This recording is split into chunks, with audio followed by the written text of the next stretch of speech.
나는 80이 넘은 지금도 가끔 그날의 저녁 식탁을 떠올립니다.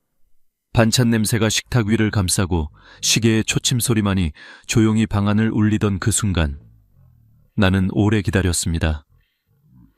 퇴근이 늦을 거라는 연락도 없이 딸이 언제쯤 올까 창문 쪽을 바라보며 한숨을 내쉬었지요. 오랜만에 얼굴 본다고 해서 좋아하던 반찬을 이것저것 만들어 두었거든요.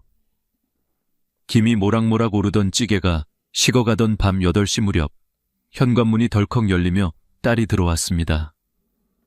얼굴엔 피곤이 가득했고 손에는 휴대폰이 들려 있었어요. 나는 웃으며 고생했지? 하고 말했지만 딸은 내 얼굴을 보지도 않고 식탁을 힐끗 보더니 이렇게 말했습니다. 엄마, 또 이런 거 했어? 나 반찬 지겹다고 했잖아. 그 말 한마디에 나는 젓가락을 들지도 못했습니다. 그때의 침묵은 아직도 내 가슴 어딘가에 남아 있습니다. 내가 뭘 잘못했을까?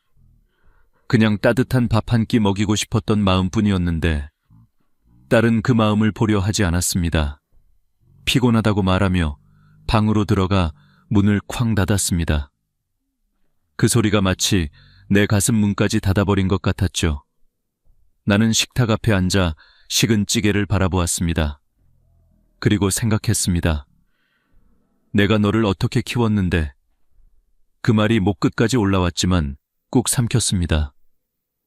그 말을 해봤자 딸이 달라질 리 없다는 걸 이미 알고 있었거든요. 오히려 딸은 이렇게 말했을 겁니다.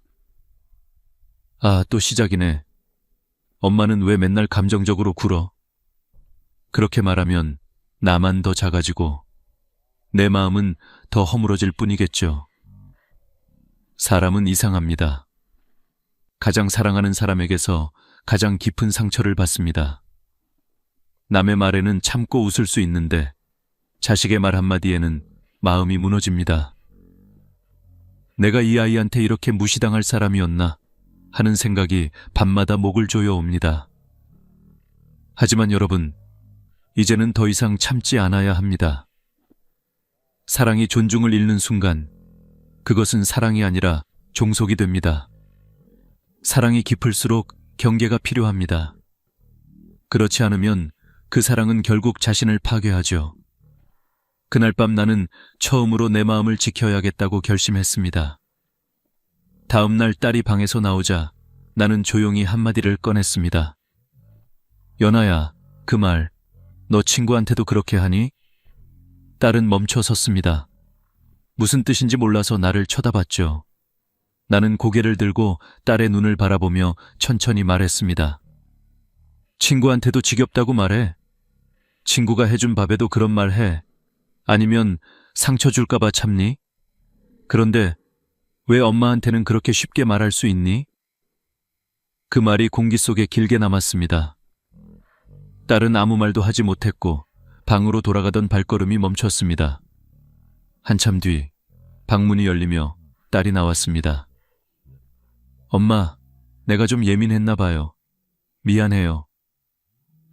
그 한마디에 나는 눈을 감고 조용히 고개를 끄덕였습니다. 그날 밤 나는 깨달았습니다. 자식을 바꾸는 것은 잔소리나 눈물, 그리고 희생이 아니라 자각이라는 걸요. 내 말 한마디가 딸의 마음을 흔들었습니다. 너 친구한테도 그렇게 하니? 이 짧은 문장은 비난이 아니라 거울이었습니다. 자식이 자기 모습을 비춰보게 만드는 거울이죠. 그날 이후 나는 다짐했습니다. 이제는 감정으로 싸우지 않겠다고, 대신 존중을 요구하겠다고. 부모가 자식에게 진짜로 원하는 건 돈도 도움도 아닙니다. 단지 한 사람으로서의 존중입니다. 내가 쏟은 사랑이 무시받지 않기를 바라는 그 마음을 자식이 스스로 느끼게 해야 합니다. 사랑은 멈추지 않아도 됩니다. 하지만 희생은 멈춰야 합니다. 존중 없는 사랑은 결국 자신을 잃게 만듭니다. 그날의 식탁에서 나는 처음으로 내 삶의 주인이 나 자신임을 배웠습니다. 그리고 그 깨달음은 늦었지만 결코 헛되지 않았습니다. 그날 이후 나는 매일 이렇게 다짐합니다. 나는 누군가의 어머니이기 전에 한 사람이다. 그 한 문장이 나를 다시 세워주었습니다. 며칠 후 나는 또 다른 상처를 마주했습니다. 이번엔 아들 민석이었습니다.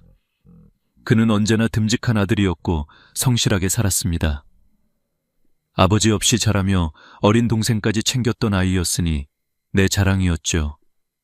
나는 늘 생각했습니다. 우리 민석이 잘 돼야지.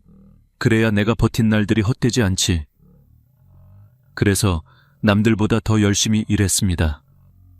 새벽 도매시장부터 밤 배달까지 손에 굳은 살이 박혀도 두 아이가 굶지 않게 하겠다는 마음 하나로 살아왔습니다.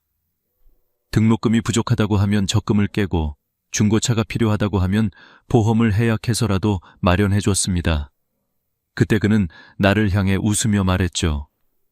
엄마, 나중에 다 갚을게요. 나는 그저 미소 지었습니다. 갚긴 뭘 갚아.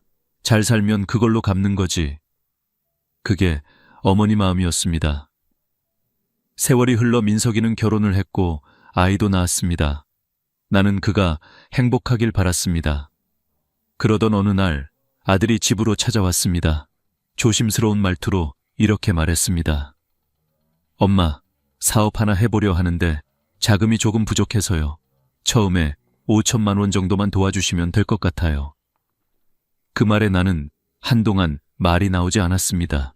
내 노후 자금, 그건 평생 땀으로 모은 마지막 남은 씨앗이었습니다.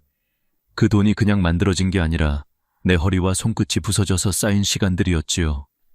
그런데 아들은 아무렇지 않게 말했습니다. 엄마, 그거 그냥 놔둬서 뭐 해요? 엄마는 어디 놀러 다니셔? 그 돈은 나 도와주려고 모은 거 아니에요?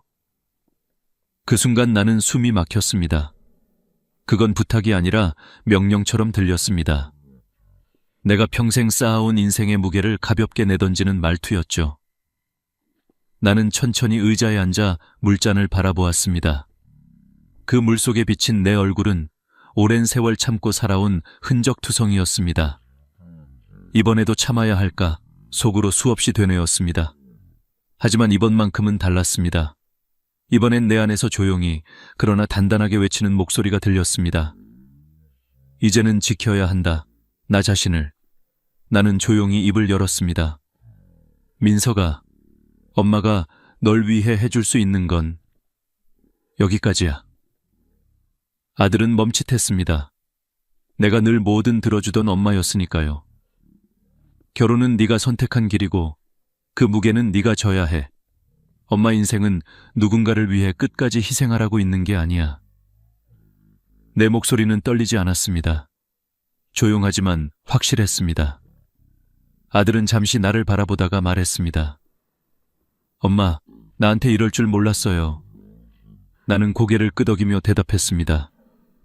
그래, 엄마도 몰랐어. 내가 너한테 이렇게까지 내어줄 줄은. 그날 이후 나는 깨달았습니다. 사랑은 멈추지 않아도 되지만 희생은 반드시 멈춰야 한다는 걸. 자식이 부모의 희생을 당연하게 여길 때 그것은 사랑이 아니라 권리의식으로 바뀝니다. 부모니까 당연히 해줘야 해. 그렇게 생각하는 순간 자식은 부모의 마음을 사랑으로 느끼지 못합니다. 오히려 의무로 받아들이죠. 그리고 그 의무는 끝없이 유혹으로 변합니다. 철학자 세네카는 이렇게 말했습니다. 자비는 한 번 베풀되 그 끝은 반드시 지혜로 마무리되어야 한다. 사랑은 베풀 수 있지만 그것을 멈출 줄 아는 것이 지혜입니다. 여기까지야. 이 한마디는 냉정한 말이 아닙니다. 자식을 버리는 문장이 아니라 자식이 스스로 설 수 있도록 세워주는 경계의 문장입니다. 부모는 바람이 되어 자식을 밀어줄 수는 있어도 대신 걸어줄 다리는 아닙니다. 나는 그날 이후로 내 인생의 문을 조금 닫았습니다. 하지만 그건 서운함이 아니라 결심이었습니다. 더 이상 의무로만 존재하지 않겠다는 나라는 사람으로서의 선언이었죠. 내 마음의 문을 닫고 나서야 비로소 내 안에 남은 온기를 느낄 수 있었습니다. 그것은 외로움이 아니라 오래 묵은 사랑이 제자리를 찾는 시간이었습니다. 그날 밤 나는 일기를 썼습니다. 오늘 나는 내 삶의 주인이 되었다. 그리고 눈을 감았습니다. 오랜만에 편안한 잠이 찾아왔습니다. 며칠 뒤에는 딸 소연의 일이 있었습니다. 이번엔 돈이 아니라 말 한마디가 내 마음을 베어냈습니다. 그날 아침 소연이가 바쁘다며 나에게 부탁을 했습니다. 엄마, 은행 가서 서류만 좀 내주세요. 그냥 도장만 찍고 제출하면 돼요. 나는 은행이 낯설었지만 딸이 믿고 맡긴 일이니 도와주고 싶었습니다. 이른 아침부터 서류를 챙기고 버스를 타고 은행으로 갔지요. 대기표를 뽑고 오랜 시간 기다린 끝에 내 차례가 되어 창구로 갔습니다. 하지만 직원이 이렇게 말했습니다. 이건 본인 상담이 필요해서 어머님이 직접 처리하실 수 없습니다. 나는 당황해 손에 쥔 서류를 내려다보았습니다. 딸이 그냥 접수만 하면 된다고 했는데요. 저는 잘 몰라서요.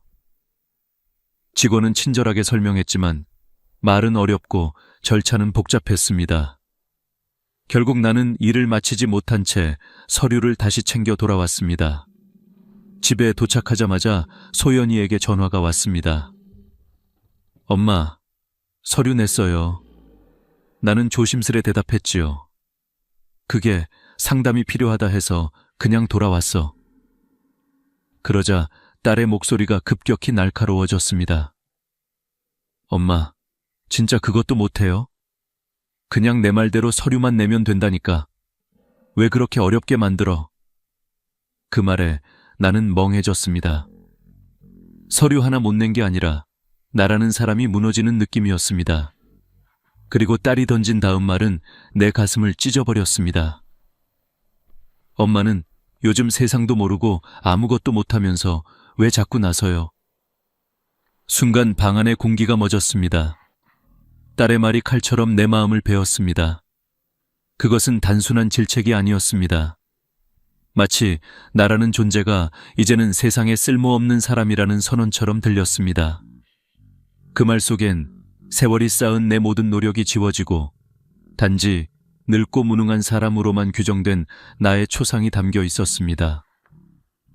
나는 전화를 끊고 창밖을 바라봤습니다. 어둑한 하늘에 구름이 내려앉고 가로등 불빛이 흔들리더군요. 손끝이 떨리고 심장이 쿵쾅거리며 답답했습니다. 내가 이렇게까지 무시당할 사람이었나. 그날 밤 나는 한참을 앉아 있었습니다. 그리고 마음속에서 조용히 들려오는 목소리를 들었습니다. 이제는 말해야 한다. 더는 참으면 안 된다. 다음 날 아침 소연이가 거실로 나왔을 때 나는 조용히 말을 꺼냈습니다. 소연아, 엄마가 화난 이유는 서류 때문이 아니야. 딸은 의아한 표정으로 나를 바라봤습니다. 나는 천천히 말을 이었습니다. 엄마를 대하는 너의 말투, 엄마를 아무것도 아닌 사람처럼 여기는 그 태도, 그게 더 아파.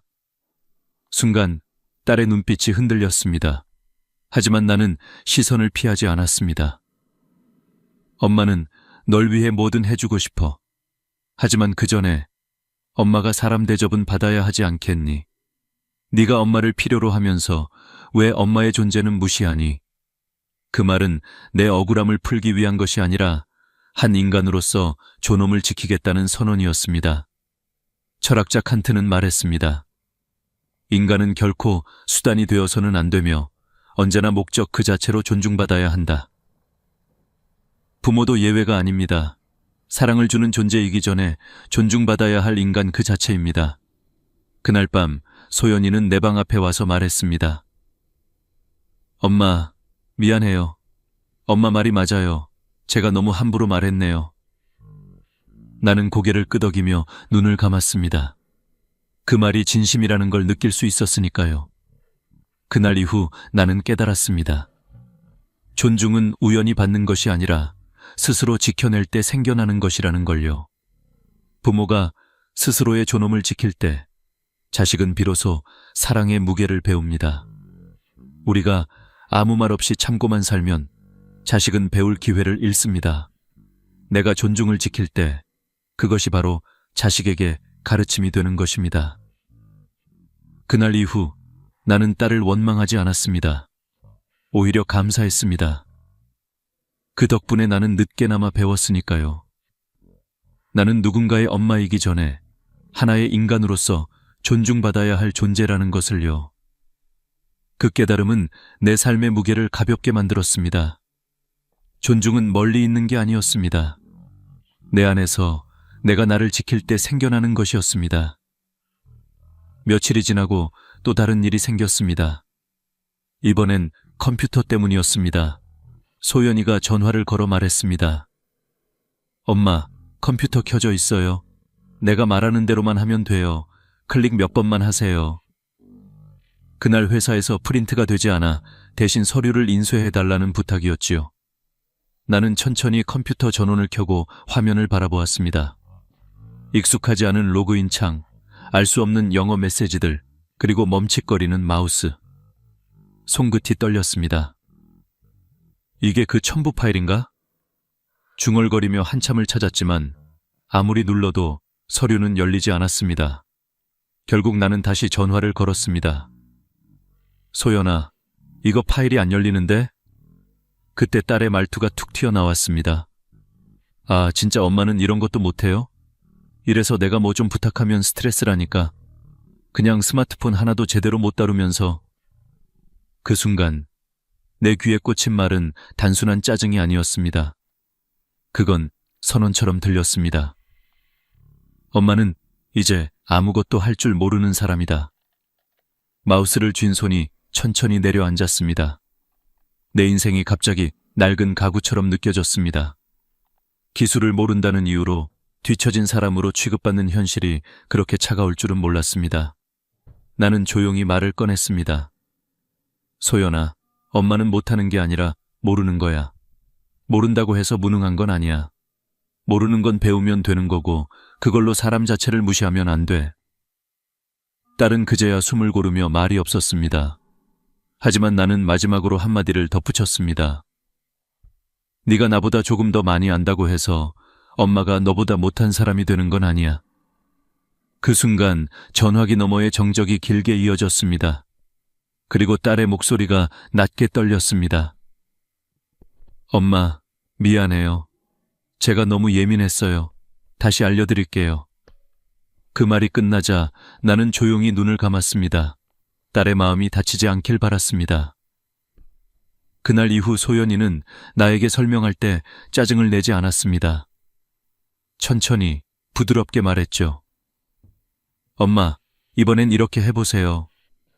그 작은 변화 하나가 내 마음을 따뜻하게 했습니다. 나는 깨달았습니다.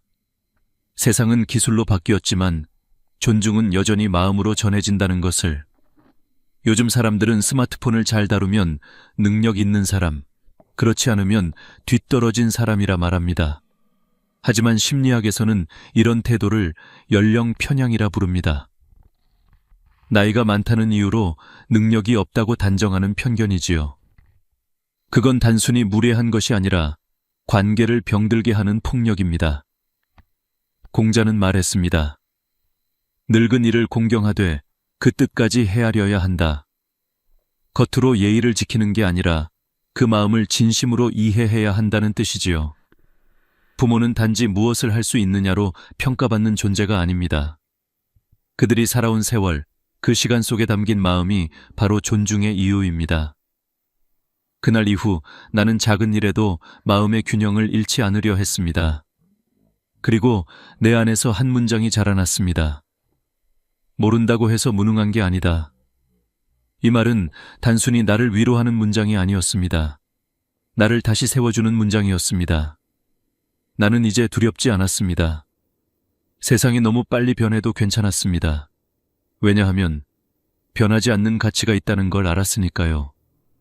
그건 바로 존중입니다. 존중은 배우는 속도보다 마음의 깊이에서 시작됩니다. 내가 모르는 걸 부끄러워하지 않고 대신 배움을 기꺼이 받아들이는 것. 그것이 어른의 품격이자 부모의 존엄이었습니다. 그날 밤 나는 컴퓨터를 끄며 천천히 속삭였습니다. 내가 모르는 게 아니라 아직 공감하지 못했던 것뿐이야. 그 말이 내 마음을 따뜻하게 감쌌습니다. 그리고 나는 깨달았습니다. 존중이란 결국 사랑을 배우는 또 다른 이름이었습니다. 며칠 후 나는 다시 아들 민석이의 집을 찾게 되었습니다. 이번엔 부탁이 아니라 손주를 하루 봐달라는 전화였습니다. 며느리가 갑자기 일이 생겨서 하루만 도와달라는 말이었지요. 나는 흔쾌히 수락했습니다. 아침 일찍 도시락, 아기 간식, 여벌옷까지 꼼꼼히 챙겨서 2시간을 넘게 버스를 타고 갔습니다. 오랜만에 손주를 안으니 마음이 따뜻해졌습니다. 그러나 하루는 길었습니다. 젖병을 씻고 이유식을 만들고 낮잠을 재우고 울음을 달래며 하루가 순식간에 흘렀습니다. 그날 나는 밥 한 숟가락 제대로 먹지 못했지만 손주의 웃음을 보는 것만으로도 행복했습니다. 저녁 무렵 아들과 며느리가 퇴근해서 들어왔습니다. 문을 열고 들어오자마자 민석이가 식탁 위에 놓인 이유식을 보고 인상을 찌푸렸습니다. 엄마, 애한테 이런 이유식 먹이면 안 돼요. 요즘은 알러지 단계를 봐가며 하나씩 먹이는 거라니까요. 나는 순간 멈췄습니다. 먹인 게 잘못이었나 싶었죠. 그런데 며느리가 한마디를 더 했습니다. 그리고 낮잠도 너무 오래 잤나 봐요. 이러면 오늘 밤에 또 못 자요. 요즘은 다 수면 교육하는데 어머니는 이런 기본도 모르세요? 그 말에 나는 손끝이 떨렸습니다. 아침부터 한시도 쉬지 못하고 돌봤는데 돌아온 건 감사가 아니라 비난이었습니다. 식탁 위엔 내가 싸온 도시락이 아직 남아 있었고 그 도시락마저 차가워져 있었습니다.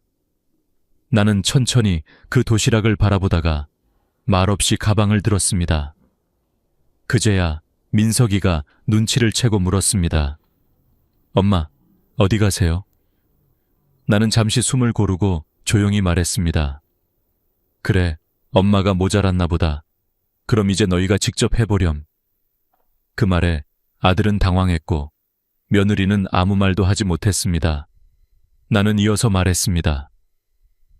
하루 동안 엄마가 뭘 잘못했는지 너희 말 듣고 알겠더라.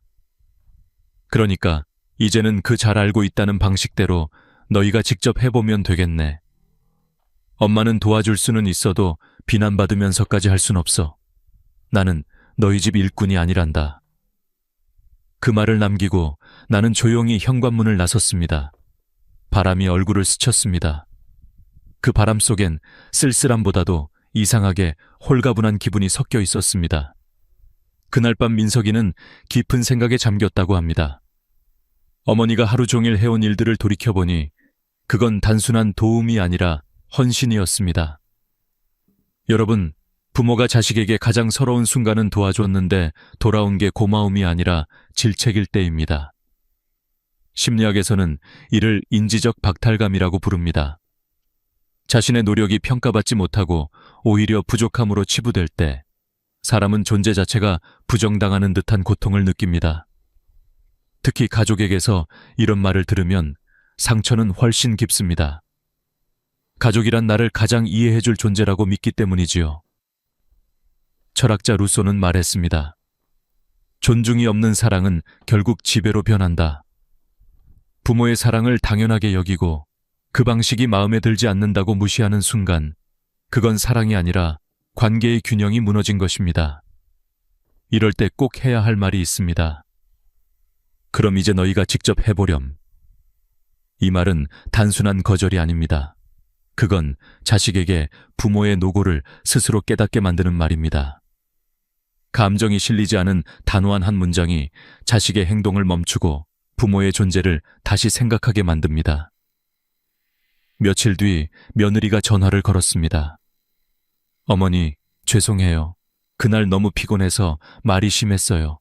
하루 종일 봐주셔서 정말 감사했어요. 그 말을 들으며 나는 미소를 지었습니다. 괜찮아. 나도 피곤할 때 말이 세질 때가 있어. 하지만 이제 서로의 수고를 조금만 더 알아주자. 그 순간 나는 깨달았습니다. 부모의 사랑이란 끝없는 희생이 아니라 때로는 경계를 세우는 용기라는 걸요. 사랑이 존중을 잃는 순간 그것은 종속이 됩니다. 그리고 존중을 되찾는 첫걸음은 스스로의 한계를 인정하는 것입니다. 부모는 무조건 퍼주는 존재가 아닙니다. 말없이 헌신해도 그 마음이 무시되어선 안 됩니다. 그럼 이제 너희가 직접 해보렴. 이 말은 자식을 벌주는 문장이 아니라 성장시키는 문장입니다. 그 말은 부모의 삶을 보호하고 자식의 마음을 깨우는 가장 단단한 울림입니다. 그날 밤 나는 오랜만에 편하게 잠들었습니다. 그리고 마음속으로 조용히 되뇌었습니다. 이젠 내가 나를 지켜야 할 시간이다. 며칠이 지나고 나는 오랜만에 거울 앞에 섰습니다. 주름진 얼굴을 바라보며 문득 이런 생각이 들었습니다. 나 정말 잘 살아온 걸까? 거울 속에 나는 그저 평범한 노년의 여인이었습니다. 하지만 찬찬히 생각해보니 그 얼굴 하나하나의 주름마다 이야기가 있었습니다. 밥 한 끼를 위해 새벽부터 일어나 시장을 뛰던 날들, 아이들의 웃음에 눈물이 섞였던 저녁들, 아무도 몰랐지만 홀로 울던 밤들. 그 모든 시간이 나를 만들었고 나는 그 시간 속에서 끝없이 사랑하며 버텨왔습니다. 사랑이란 원래 그런 거였습니다. 거창하지 않고 조용히 스며드는 것. 고맙다는 말을 듣지 않아도 누군가의 하루가 되어주는 것. 그게 바로 우리가 살아온 삶의 모양이었습니다. 하지만 이제는 달라야 한다는 걸 압니다. 이제는 누군가를 위해서가 아니라 나를 위해 사는 하루가 필요합니다. 평생을 내어주기만 했던 손으로 이번엔 나를 감싸 안고 평생 남을 먼저 챙기던 마음으로 이제는 나 자신을 돌봐야 합니다. 나는 마음속으로 조용히 다짐했습니다. 이제부터는 나를 존중하며 살겠다. 누군가의 엄마이기 전에 한 사람으로서 내 삶을 지켜내겠다. 심리학자 에리히 프롬은 이렇게 말했습니다. 진정한 사랑은 자신을 존중하는 데서 출발한다. 내가 나를 존중하지 않으면 그 누구도 나를 존중해주지 않습니다.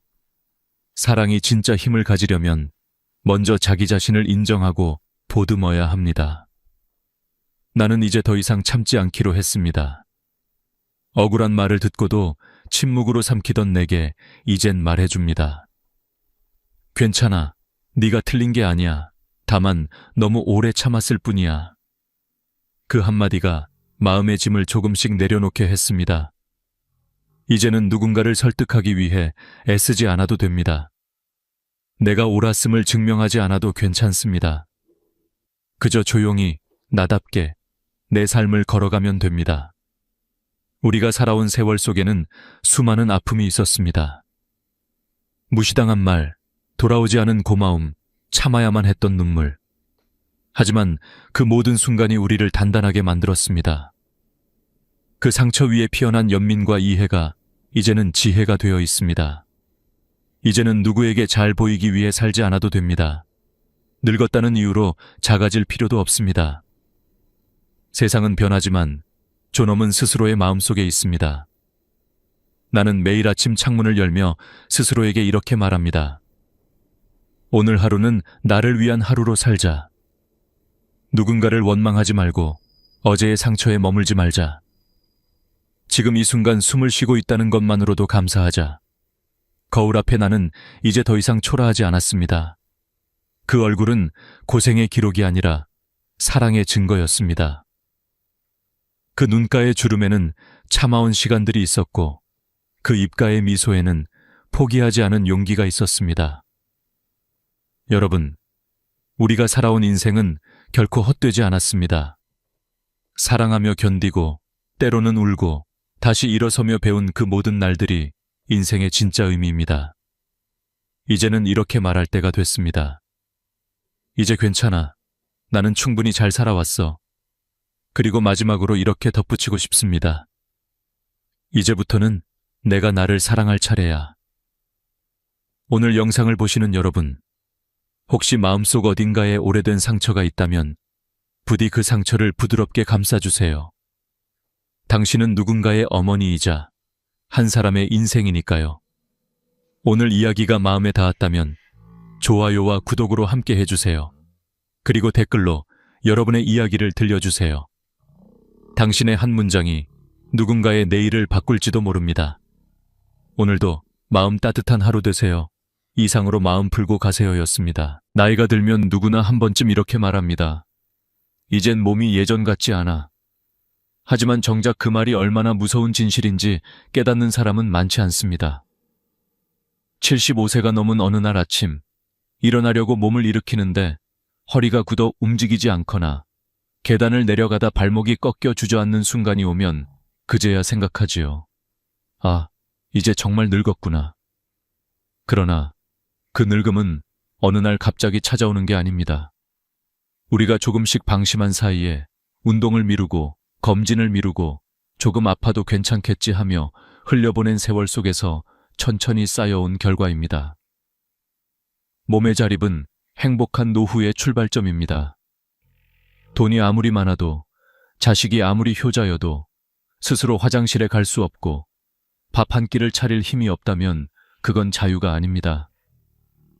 누군가의 도움 없이는 일어나지도 못하고 병원 가는 날마다 남의 손을 빌려야 한다면 그건 삶의 자립이 아니라 생존의 연장일 뿐입니다.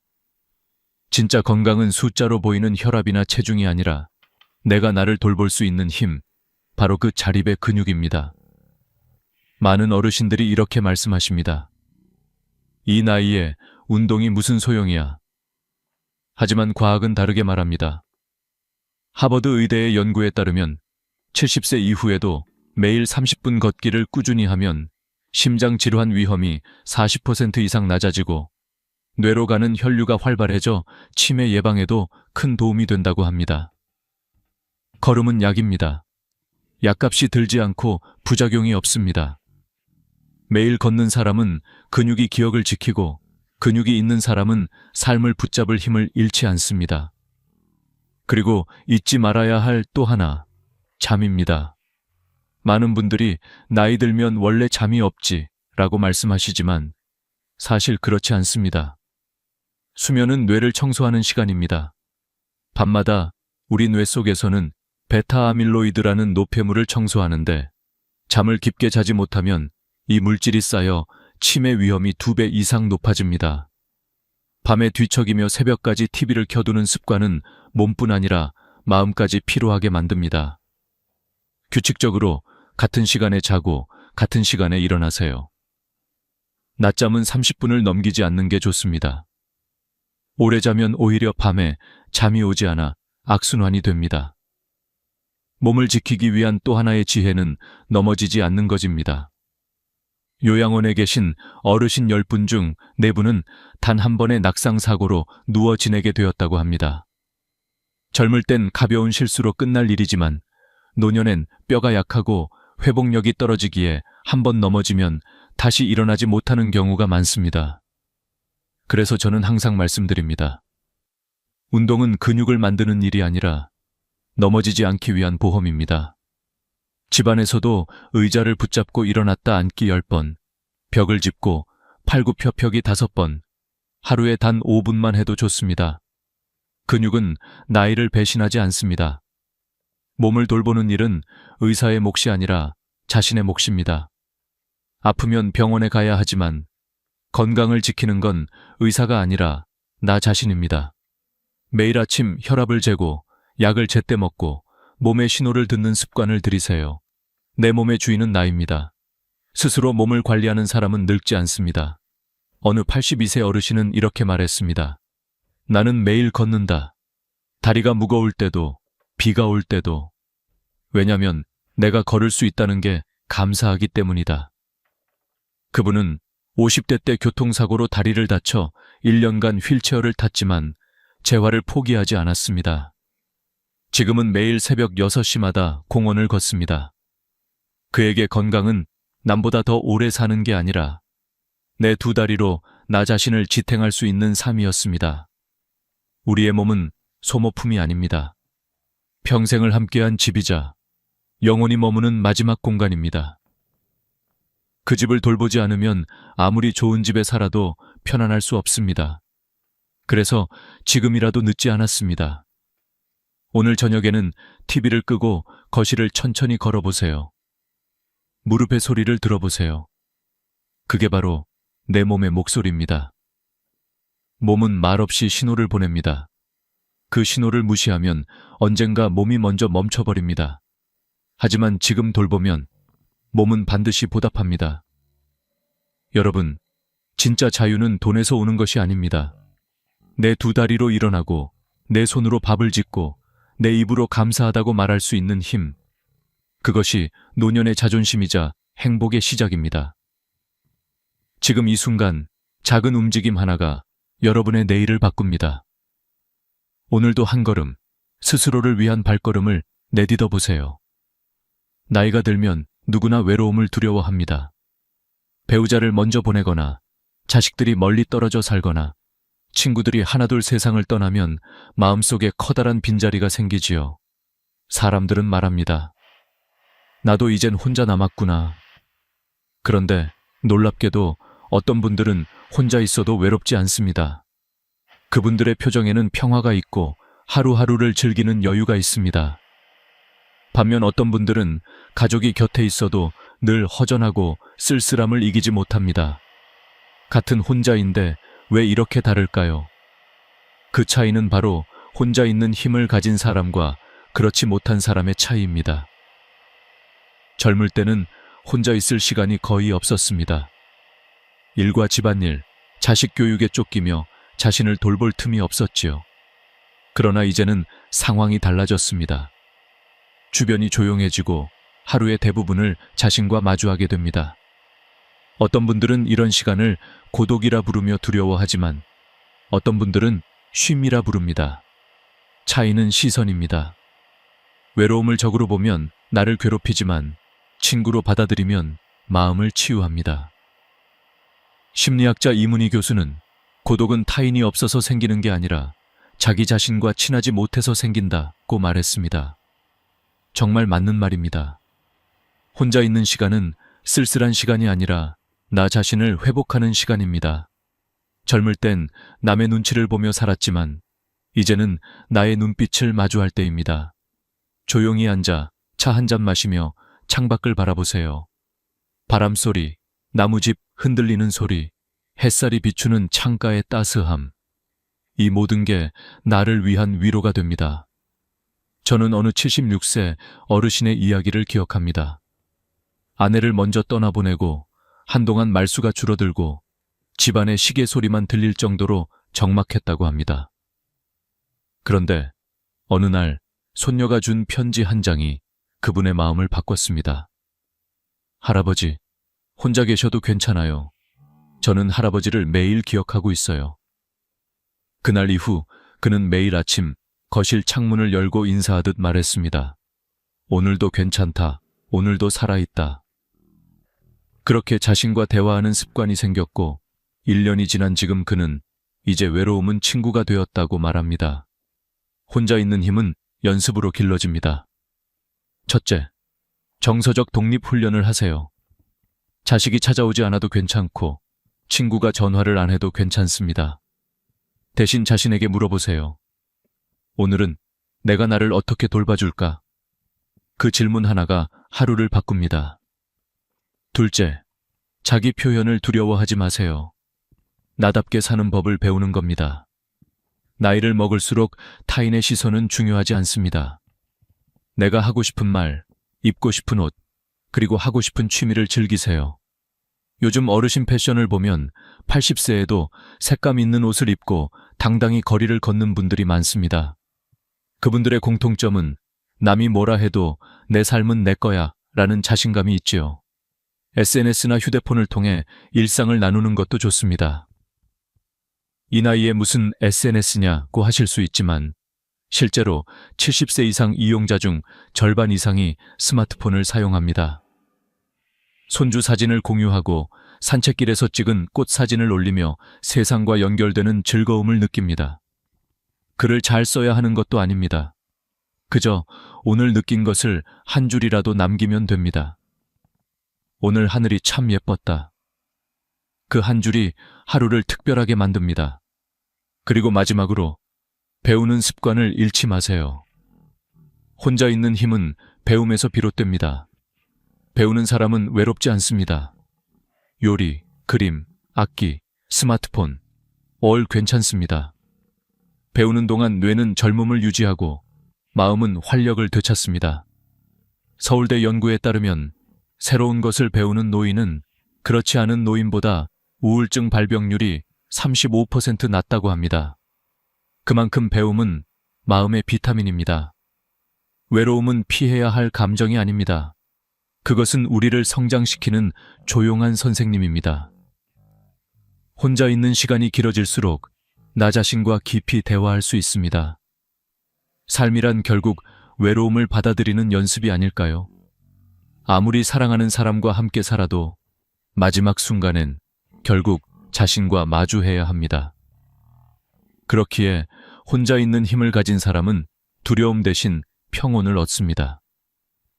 여러분, 외로움이 찾아올 때마다 이렇게 생각해 보세요.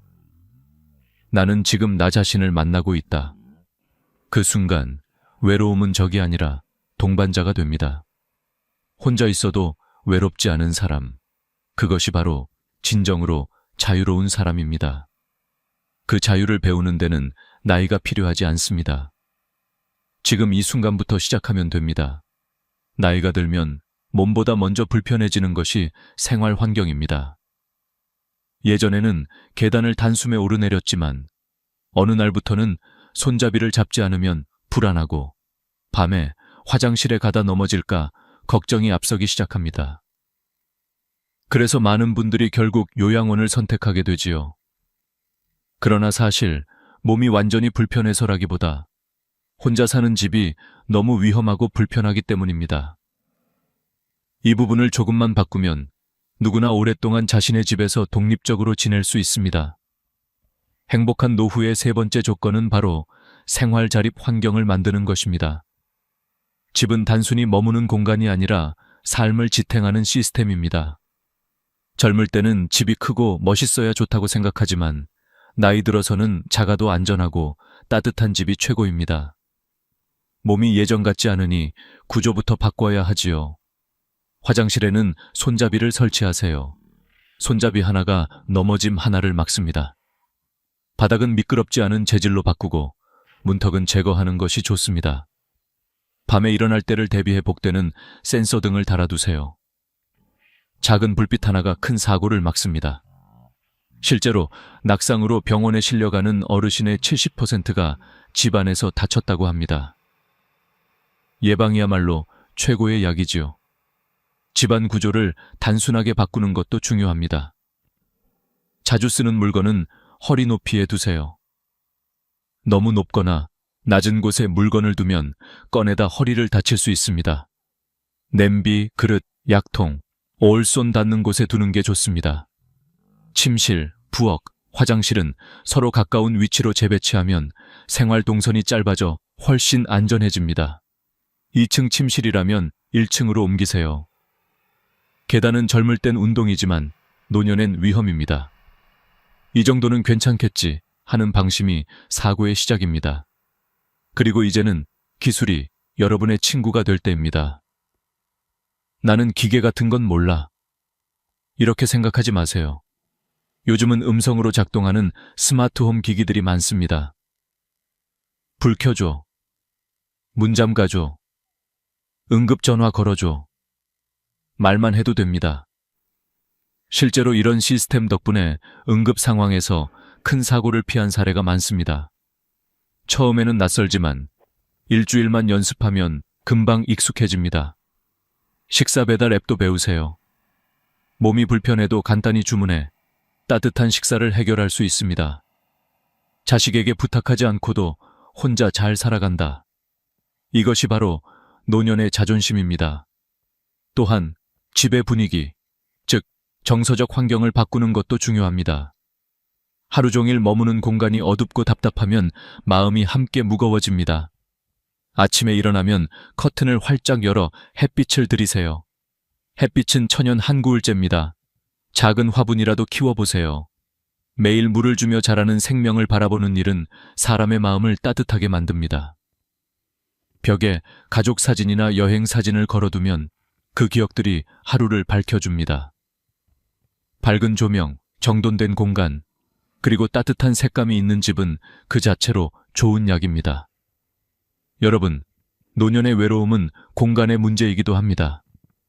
집이 좁아도 주변과 연결되어 있으면 외롭지 않습니다.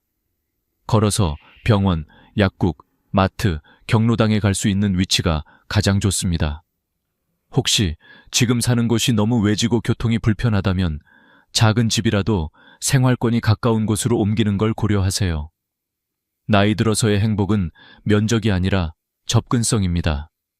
가까운 곳에 이웃이 있고 인사할 사람이 있으며 급할 때 도움을 청할 수 있다면 그것만으로도 든든합니다. 한 80세 할아버지가 이런 말을 하셨습니다. 내 집은 작지만 병원까지 걸어서 5분이야. 그게 내 평화야. 이 말 속에는 노년의 진짜 자유가 담겨 있습니다. 우리는 젊을 때는 멀리 나아가는 삶을 원하지만 늙어서는 가까이 다가올 수 있는 환경이 필요합니다. 마지막으로 하나 더 말씀드리고 싶습니다. 정리는 불행을 줄이는 최고의 지혜입니다. 지금부터 조금씩 줄이세요. 옷장 속 입지 않는 옷, 서랍 속 쓰지 않는 약통, 10년째 안 읽은 책들 모두 정리해보세요.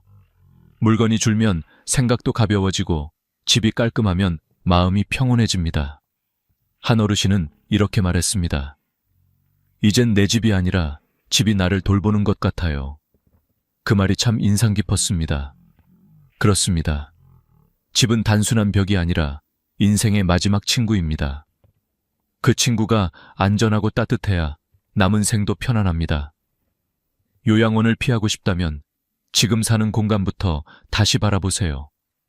몸이 머무는 공간이 곧 마음이 쉬는 자리입니다. 작은 변화가 큰 평화를 만듭니다. 오늘 한 가지라도 바꿔보세요. 그것이 여러분의 삶을 지켜줄 것입니다. 노년의 행복을 위해 꼭 필요한 네 번째 조건은 경제적 자립입니다. 많은 분들이 이렇게 말합니다. 이 나이에 무슨 돈이야. 연금으로 겨우 먹고 사는 거지. 하지만 돈에 많고 적음보다 훨씬 중요한 게 있습니다. 바로 내 돈을 내 마음대로 쓸 수 있는 통제력이지요. 연금이 많아도 자식에게 맡겨버리면 필요할 때 못 쓰고 허락을 받아야 하는 상황이 옵니다. 그건 부자가 아니라 관리받는 사람입니다. 반대로 연금이 조금이어도 스스로 계획하고 관리할 수 있다면 그건 진짜 자유입니다. 경제적 자립이란 돈이 넘치는 게 아니라 내 생활을 내가 결정하는 힘을 말합니다. 먼저 고정 지출 관리가 필요합니다. 매달 나가는 돈이 얼마인지 정확히 아시나요? 보험료, 공과금, 통신비, 구독료 이런 것들이 의외로 많습니다. 쓰지도 않는 보험, 잘 보지 않는 유료 채널을 그대로 두면 1년에 수십만 원이 낭비됩니다. 노후의 돈은 새는 곳을 막는 것부터 시작됩니다. 한 어르신은 한 달 5만 원씩 줄인 결과 1년 뒤 60만 원을 모으셨습니다. 그 돈으로 손주에게 생일 선물을 사주셨죠. 절약이 아니라 지혜였어요. 그분의 미소에는 자존감이 가득했습니다. 다음은 소액 투자에 대한 이해입니다. 요즘은 은행 예금만으로는 물가를 따라잡기 어렵습니다. 그렇다고 위험한 투자를 하는 건 절대 금물입니다. 원금 보장, 고수익이라는 말이 나오면 일단 의심부터 하세요. 세상에 그런 건 없습니다. 신문이나 TV에서도 자주 보도되지만 70대, 80대 어르신을 노린 투자 사기 피해가 여전히 많습니다. 한 77세 어르신은 평생 모은 돈 4억 원 중 절반을 날렸습니다. 친구의 소개로 투자했다가 알고 보니 유령 회사였지요. 그분은 이렇게 말씀하셨습니다. 내 욕심이 내 평생의 땀을 삼켜버렸어요. 그래서 기억하세요. 욕심을 버리는 것이 곧 재산을 지키는 길입니다. 은행 직원이나 자식에게 확인하고 모르면 꼭 상담받으세요. 경제적 불안을 줄이는 습관도 중요합니다. 불안은 모름에서 옵니다. 내 통장에 얼마가 남았는지, 이번 달에 얼마를 썼는지 정확히 알면 마음이 안정됩니다. 이번 달은 카드값이 25만 원이구나. 이렇게 구체적으로 알면 막연한 두려움이 사라집니다. 수입과 지출을 적어보는 것만으로도 마음이 가벼워집니다. 요즘은 스마트폰 앱으로 자동 계산도 되니 어렵지 않습니다. 보이는 돈은 불안을 줄이고 모르는 돈은 불안을 키웁니다. 경제적 평화는 결국 숫자의 명확함에서 옵니다. 그리고 꼭 기억해야 할 마지막 한 가지. 자식에게 너무 많이 주지 마세요. 부담 주기 싫어서 미리 줘야지 하시지만 그것이 오히려 더 큰 부담이 됩니다. 당신이 경제적으로 자립해야 자식도 편합니다. 돈이 없어서 자식에게 손 벌리는 게 진짜 부담이지요. 한 어머니는 퇴직금 전부를 큰아들에게 줬다가 몇 년 뒤 생활비가 모자라 힘들어 하셨습니다. 아들은 도와드리고 싶었지만 이미 사정이 어려워 돌려드릴 수 없었습니다. 그분은 이렇게 후회하셨습니다. 그땐 효자 키운 줄 알았는데 내 손으로 내 노후를 버렸어요. 여러분, 자식의 인생은 자식이 살아야 합니다. 당신의 노후 자금은 당신 자신을 위해 남겨두세요. 이건 이기심이 아니라 책임감입니다. 노후 자금의 목적은 단 하나입니다. 불안하지 않게 하루를 보내는 것. 연금, 적금, 생활비 모두 이 한마디에 귀결됩니다. 통제할 수 있는 돈, 계산이 가능한 생활, 그리고 스스로 결정할 수 있는 소비. 이 세 가지가 지켜질 때 돈은 나를 지키는 친구가 됩니다. 어느 82세 할아버지는 이렇게 말했습니다. 돈이 많으면 불안하고 모자라면 초조하지만 계산할 줄 알면 마음이 편하다. 그분의 말은 단순하지만 인생의 진리를 담고 있습니다. 이제부터는 이렇게 해보세요. 하루 10분 통장을 확인하세요. 매주 한 번 지출을 적어보세요. 한 달에 한 번 나를 위한 작은 보상을 주세요. 커피 한 잔, 작은 화분, 좋아하는 빵 한 조각이면 충분합니다. 돈이란 아끼는 것도 중요하지만 즐겁게 쓸 줄 아는 마음의 여유가 더 큰 부자입니다. 경제적 자립이란 결국 마음의 자립입니다. 내가 내 돈을 쓰는 순간 나는 아직 살아있다는 증거입니다. 그 자유와 존엄은 결코 숫자가 아닌 태도에서 시작됩니다. 오늘부터라도 내 돈의 주인이 되어보세요. 그 작은 결심이 여러분의 노후를 단단하게 만들어줄 것입니다. 행복한 노후를 위해 5번째로 꼭 준비해야 할 것은 정신적 평화와 죽음에 대한 마음의 준비입니다. 이 부분은 많은 분들이 외면하고 싶어 하지만 실은 노년의 마지막을 아름답게 만드는 가장 중요한 단계입니다. 나이가 들면 누구나 언젠가는 이 세상을 떠날 날이 다가온다는 사실을 알고 있습니다. 그러나 대부분은 그 생각을 미뤄두지요. 아직 괜찮아. 그건 나중 문제야 라고 말하며 오늘을 버팁니다. 하지만 준비하지 않은 죽음은 남은 가족에게 혼란을 남기고 준비된 죽음은 평화를 남깁니다. 결국 죽음을 준비한다는 것은 곧 삶을 정리하는 일이자 사랑하는 이들을 위한 배려입니다. 저는 80세의 한 어르신을 기억합니다. 그분은 유언장을 미리 작성해두고 자신의 장례식에 사용할 음악과 사진을 직접 선택했습니다. 처음에는 가족들이 아버지, 그런 이야기 하지 마세요. 불길해요. 라며 말렸지만 그분은 이렇게 말했습니다. 죽음 이야기는 불행이 아니라 우리가 끝까지 평화로워질 수 있는 방법이야. 그 말을 들으며 가족들은 오히려 마음이 편안해졌다고 합니다. 준비된 사람의 죽음은 두려움이 아니라 마지막까지 존엄을 지키는 선택이었습니다. 여러분, 미리 유언장을 써보세요. 자산은 누구에게 어떻게 나눌지, 연명치료를 받을 것인지, 장례는 어떤 형태로 치르고 싶은지 명확히 적어두면 가족들이 다투지 않습니다. 내가 떠난 후 남은 이들이 마음을 다치지 않도록 하는 것, 그것이 진정한 사랑의 마무리입니다. 일본에서는 이미 70대의 절반 이상이 엔딩 노트를 작성했다고 합니다. 한국에서도 조금씩 이 문화가 퍼지고 있습니다. 늦었다고 생각될 때가 가장 빠른 때입니다. 그리고 죽음을 단순히 끝이 아닌 삶의 마지막 계절로 바라보세요. 인생에도 봄, 여름, 가을, 겨울이 있습니다. 젊음이 봄과 여름이라면 노년은 가을과 겨울입니다. 가을의 낙엽이 아름답듯 겨울의 고요함이 평화롭듯 노년에도 그 나름의 색이 있습니다. 한 스님은 이런 말씀을 하셨습니다. 죽음을 두려워하는 사람은 아직 삶을 온전히 살지 못한 사람이다. 참으로 깊은 말이지요. 죽음을 받아들이는 순간 오히려 지금의 하루가 훨씬 더 빛나 보입니다. 오늘이 마지막이라면 그 하루를 더 따뜻하게 살고 싶어지니까요. 그렇다면 우리는 구체적으로 무엇을 할 수 있을까요? 첫째, 삶의 정리를 스스로 디자인하세요. 내 이름으로 된 물건들, 오래된 서류들, 버리지 못한 추억들. 지금부터 하나씩 정리하세요. 오래된 옷은 기부하고 쓸모없는 물건은 버리세요.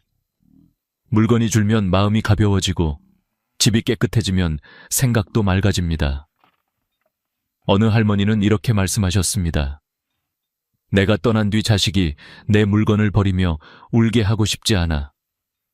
그래서 살아있는 동안 조금씩 줄였다고 합니다. 그분의 집은 조용하지만 깔끔했고 얼굴에는 깊은 평화가 있었습니다. 둘째, 사랑하는 사람들에게 남기고 싶은 말을 지금 하세요. 나중에 하려면 늦습니다. 사랑한다, 고맙다, 미안하다는 말은 지금 해야 합니다. 살아있을 때 표현하지 않으면 나중에는 아무 의미가 없습니다. 한 할머니는 남편이 세상을 떠난 뒤 매일 편지를 썼다고 합니다. 여보, 오늘도 고마웠어요. 당신이 남긴 따뜻한 말 한마디 덕분에 하루를 견뎠어요. 그 편지들은 결국 감사의 일기가 되었고 손주들에게 전해져 가족의 이야기가 되었습니다. 말 한마디가 세대를 이어주는 다리가 된 것입니다. 셋째, 하루하루를 감사로 채워보세요. 감사는 마음의 평화를 만드는 가장 단순한 방법입니다. 오늘 아침 눈을 떴다는 것, 밥을 맛있게 먹었다는 것, 누군가의 안부를 들을 수 있었다는 것, 이 모두가 기적입니다. 매일 자기 전에 감사한 일 3가지를 적어보세요. 처음엔 억지로 써야 할 수도 있지만 일주일만 지나면 세상이 달라 보입니다. 감사하는 눈으로 보면 모든 순간이 선물처럼 느껴집니다. 그리고 마지막으로 삶의 의미를 잃지 마세요. 퇴직하고 자식들이 독립하면 이제 나는 뭐 하지? 라는 허무함이 찾아옵니다. 그러나 인생은 여전히 우리에게 할 일을 남겨둡니다. 화초를 가꾸며 생명의 숨결을 느끼거나 이웃에게 작은 도움을 주거나 경로당에서 이야기를 나누는 것도 다 의미 있는 일입니다. 당신의 존재가 누군가에게 힘이 되고 위로가 된다면 그것이 곧 삶의 이유입니다. 한 83세 어르신은 매주 금요일마다 마을 복지관에서 청소를 하십니다. 사람들은 그 나이에 힘들지 않으세요? 묻지만 그분은 웃으며 말합니다. 이 나이에 할 수 있는 일이 있다는 게 얼마나 감사한 일인지 몰라요. 바로 그 마음이 인생의 평화입니다. 죽음을 준비한다는 것은 삶을 포기하는 게 아닙니다. 오히려 삶을 가장 깊이 이해하는 길입니다. 내일을 두려워하지 않고 오늘을 사랑하는 법, 그것이 바로 죽음을 준비하는 지혜입니다. 여러분, 오늘이 바로 그날일 수 있습니다. 내일은 약속되어 있지 않지만 오늘은 내 손 안에 있습니다. 지금 마음이 건강하다면 오늘부터 당신의 마지막 계절을 아름답게 가꾸어 보세요. 그것이 바로 후회 없는 삶, 존엄한 마무리의 시작입니다. 인생의 마지막 6번째 조건, 그것은 마음의 평온입니다. 많은 사람들이 나이가 들수록 외로움보다 더 힘들다고 느끼는 것이 바로 화와 비교심입니다. 사소한 말에 상처받고 작은 일에도 서운해지고 지나간 일을 밤새 되새기며 마음을 괴롭히지요. 그러나 나이 들수록 감정의 짐은 더 무겁게 쌓입니다. 결국 그 짐을 내려놓지 않으면 아무리 좋은 집에 살아도 아무리 돈이 많아도 행복하지 않습니다. 인생의 후반부를 평화롭게 보내려면 감정을 흘려보내는 법을 배우는 것, 그것이 시작입니다. 한 할머니는 이런 말씀을 하셨습니다. 나는 매일 밤 이불 속에서 다짐해요. 오늘 일어난 일은 오늘 안에 끝내자고요. 내일로 가져가면 내일이 무거워지니까요. 정말 현명한 말입니다. 화가 날 땐 화내도 됩니다. 억누르면 병이 됩니다. 하지만 중요한 건 그 감정을 오래 두지 않는 것입니다. 내일 아침 눈을 뜰 때는 그래, 그럴 수도 있지 하고 털어내는 마음. 그 여유가 바로 마음의 면역력이지요.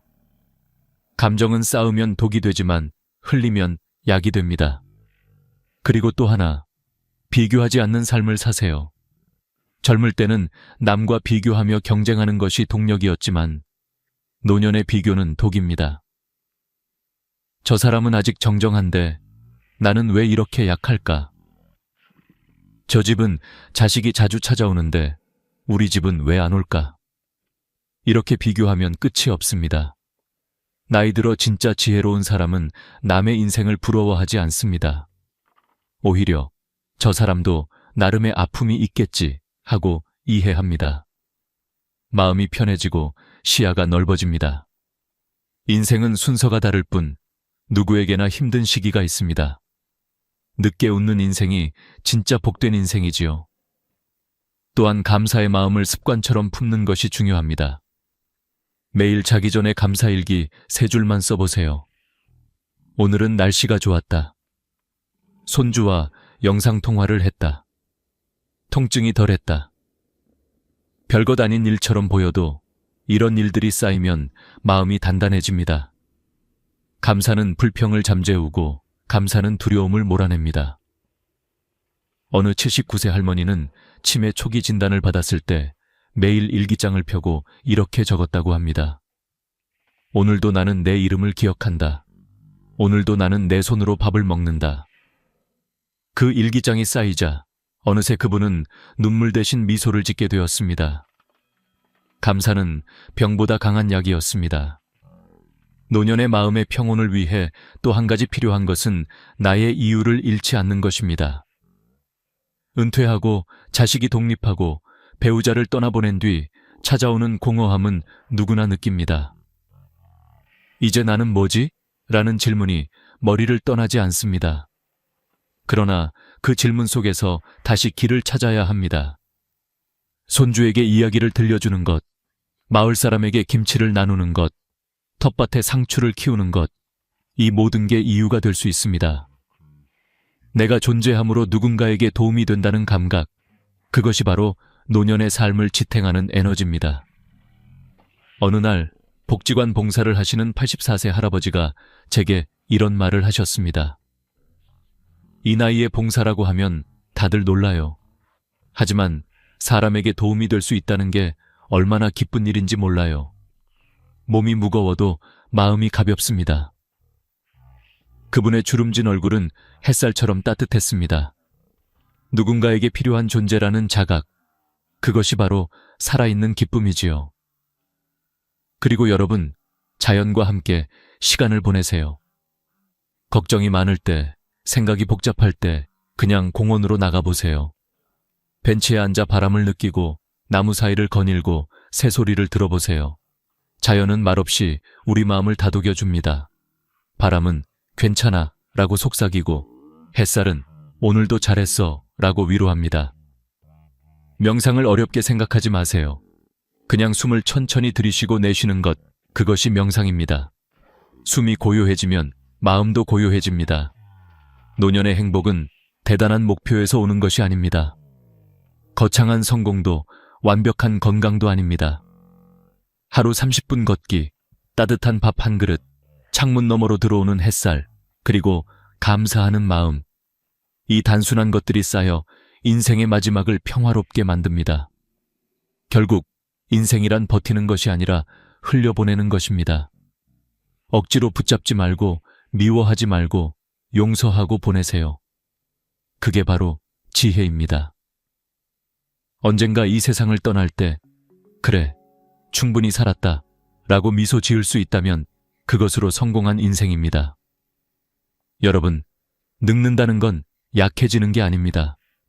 비로소 인생의 본질을 깨닫는 시간입니다. 지금 이 영상을 보고 있는 당신, 아직 늦지 않았습니다.